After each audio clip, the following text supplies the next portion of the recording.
Hello viewers, இன்னைக்கு நம்ம sweet corn salad எப்படி செய்யறதுன்னு பார்க்க போறோம். இது நீங்க நவராத்திரிக்கு கடவுளுக்கு நைவேத்தியமா வைக்கலாம். யூசுவலா நம்ம சுண்டல் தான் வைக்குவோம். இந்த மாதிரி நீங்க கொஞ்சம் டிஃபரெண்டா ஒரு ஹெல்தி சாலட் கூட வைக்கலாம். வாங்க இதுக்கு தேவையான பொருட்கள் எல்லாம் குயிக்கா பார்த்துக்கலாம். முதல்ல ஸ்வீட் கார்ன் வேக வைக்க போறோம். அதுக்கு ஒரு பாத்திரத்துல தண்ணி விட்டு தண்ணி கொதிக்கிட்டோம். தண்ணி கொதிச்சதும் ஒரு கப் ஸ்வீட் கார்ன் போட்டு 10 நிமிஷம் வரைக்கும் வேக வைக்கலாம்.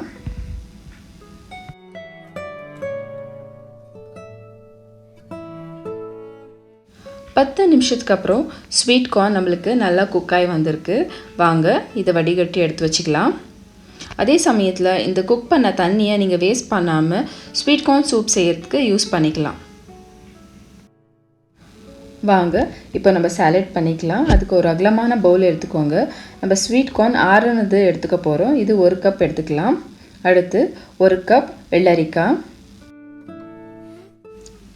1/4 கப் துருவிய தேங்காய்,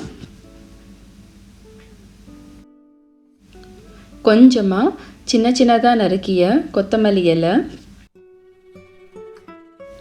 1/4 கப் மாதுளைப்பழம், பாதி எலுமிச்சை பழத்தோட சாறை பிழிஞ்சிக்கலாம். தேவையான அளவு உப்பு, 1/2 டீஸ்பூன் மிளகுத்தூள். இது எல்லாத்தையும் ஒரு வாட்டி மிக்ஸ் பண்ணி எடுத்துக்கலாம்.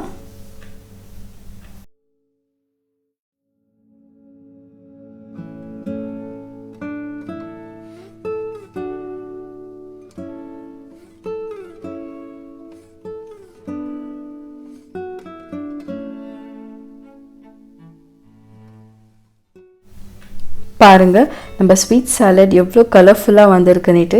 பார்க்குறதுக்கு மட்டும் இல்லாமல் அது உடம்புக்கும் அவ்வளோ ஹெல்த்தியான ஒரு சாலட்னு சொல்லலாம். ஓகே வியூவர்ஸ், உங்கள் எல்லாருக்கும் இந்த சாலட் ரொம்ப பிடிச்சிருக்குன்னு நினைக்கிறேன். இதை செய்யறதுக்கு நம்மளுக்கு அதிக நேரம் தேவைப்படாது. ரொம்பவே ஒரு ஹெல்த்தியான ஒரு ரெசிபி. கண்டிப்பாக இந்த ரெசிபியை நீங்கள் வீட்டில் ட்ரை பண்ணி பாருங்கள். ரொம்ப டேஸ்ட்டாக இருக்கும்.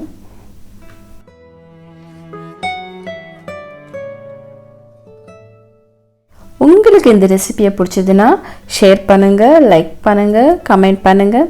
தேங்க்யூ.